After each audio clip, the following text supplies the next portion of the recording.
বলেন তো আপনার স্বামী কয়জন, স্বামীর নাম কি?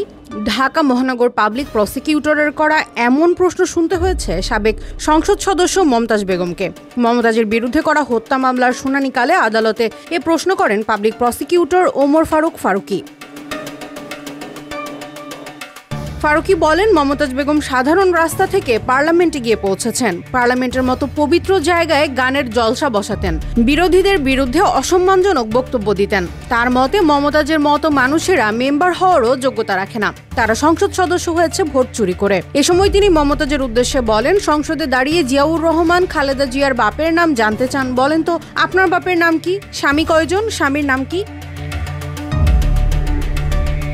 এর আগে বৈষম্য বিরোধী ছাত্র আন্দোলনে রাজধানীর মিরপুর মডেল থানা এলাকায় মোহাম্মদ সাগরকে গুলি করে হত্যার মামলায় মমতাজ বেগমকে গ্রেফতার করে ঢাকা মহানগর পুলিশ। 4 দিনের রিমান্ড শেষে আদালতে হাজির করা হলে তার আইনজীবী জামিন চেয়ে আবেদন করেন।